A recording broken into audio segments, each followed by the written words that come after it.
Dwayne here, PhoenixTypewriter.com. We got this big IBM C model that is pretty much ready to go, so we're going to go ahead and put a ribbon in this. This is the fabric model. The executives had a split keyboard here and had proportional spacing. They always had carbon ribbons.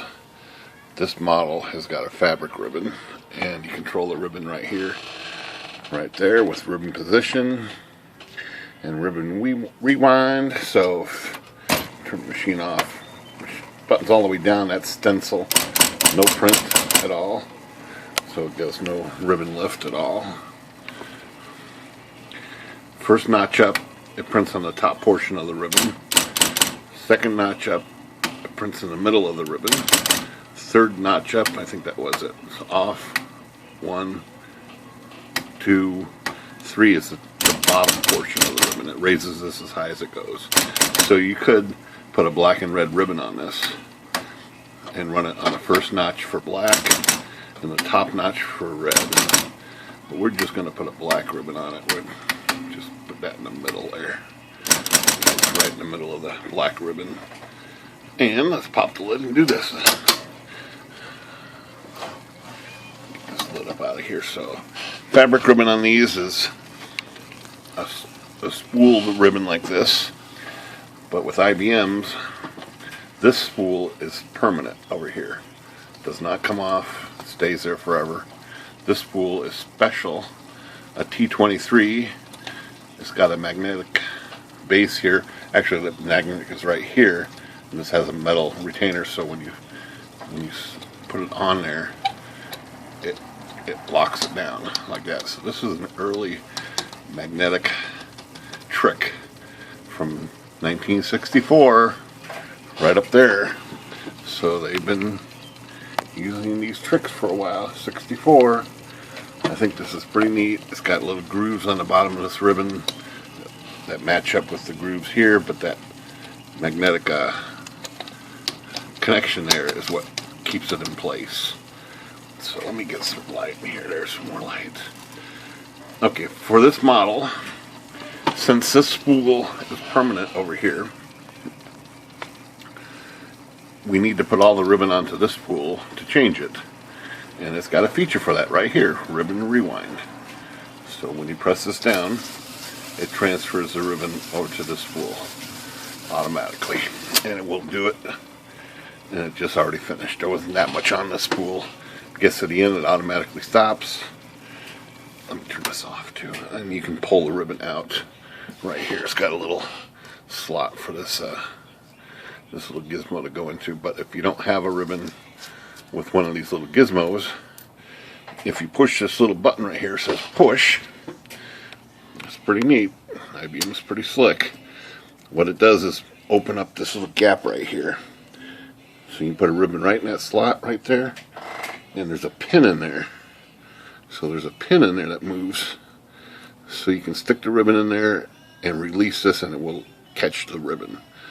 Otherwise you could just use the regular clip that comes with the T23 ribbon. But we're not going to put a T23 ribbon on it. We're just going to put a standard 1/2 inch fabric ribbon on this. I'm not even sure how available these T23s are anymore. So just take it out of the guide like you would a regular typewriter.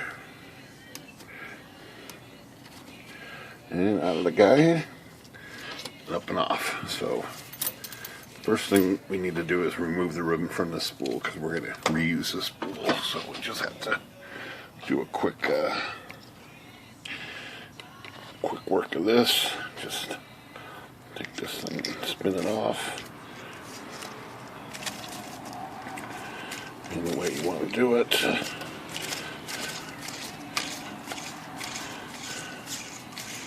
And we'll just put the new ribbon onto the spool.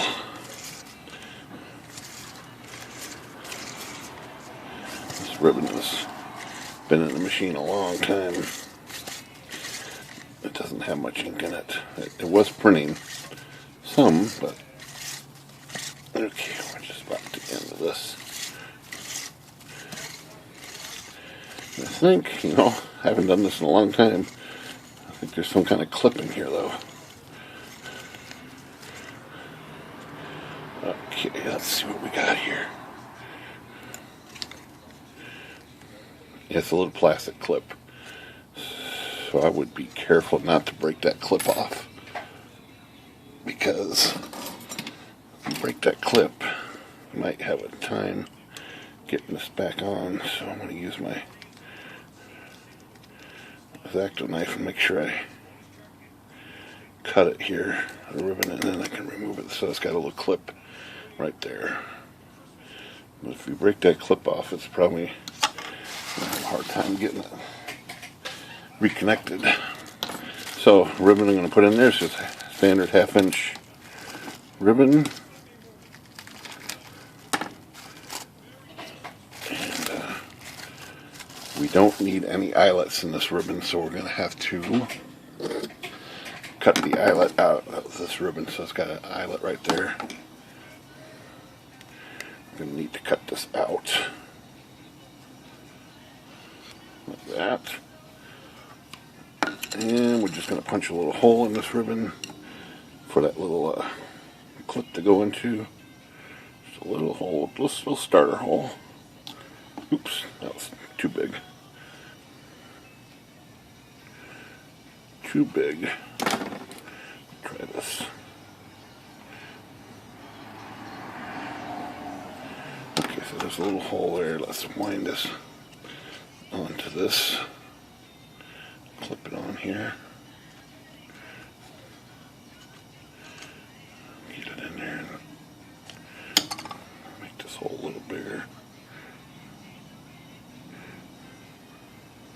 And try it again. So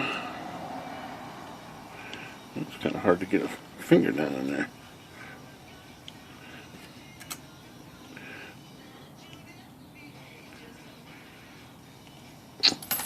Alright, well, this is being more trouble than it should be.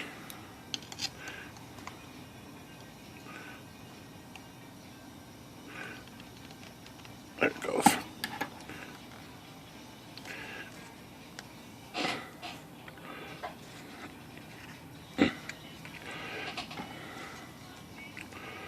It's not quite clipped on all the way yet.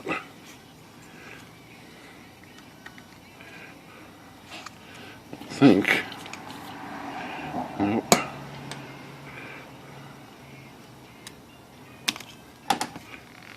There it goes. So I make sure it was on there all the way. Now we're going to wind this onto the spool. Of course, I've got a faster way to do this, which is the drill. I would just use this to expedite this process.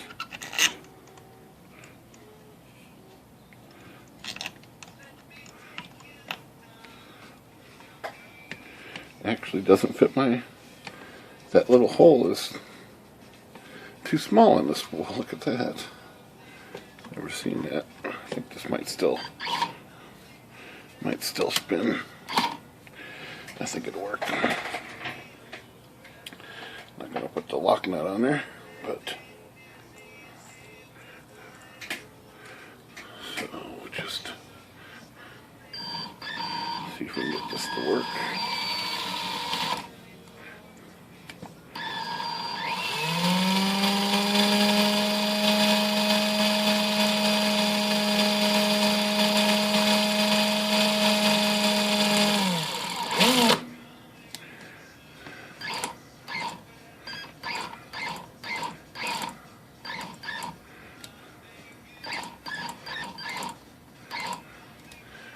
Close enough, I see the rivet, so we'll just cut it off. So now we just got ribbon wound onto that spool. Move this stuff out of the way. Out of the way, out of the way. Oh, this thing's big. It's a big machine. Alright, so all we really need to do is connect this piece up over there. Put the spool on. Feed it through. I have to lift the spool and get some slack here. And we'll We'll just wait to put it through the guide till we got it connected over here. So like I said, this has a little slot over here. So what you do is you push this button down, stick it in the slot, and release the button. I should grab the ribbon. I really want it to poke through the ribbon here.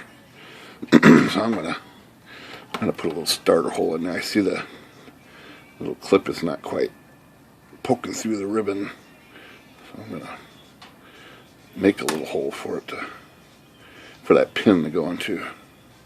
See if we can get that to, there it goes. So it's stuck in there. Nice and tight. So you can just kind of wind this, tighten up the slack, come up here, and put this through the guides. Kind of standard ribbon lift here, so just like that. And that's it. Clean my fingertips off here. Get myself a little dirty. This process, but sometimes what you gotta do when you put a ribbon on. Alright, let's try this thing.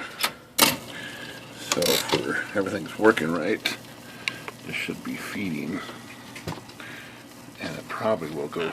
It's got automatic reverse arms. This is a reverse arm, and this is a reverse arm right here. So when the lid closes, it closes that arm, and then it falls into a groove when it gets to the end of the ribbon. So it should be turning that way.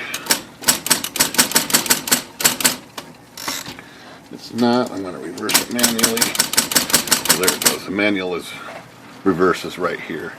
You just move this in and out, and it reverses it manually. So there it goes like that.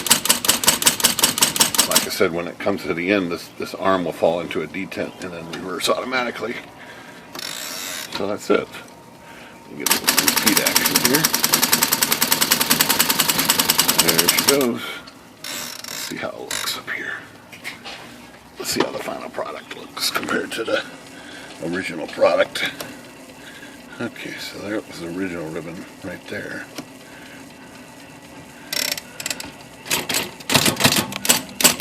Yeah, a little sharper.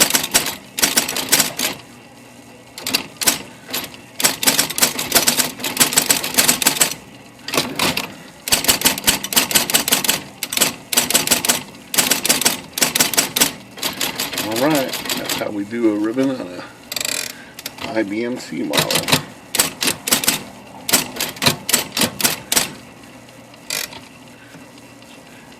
Good day.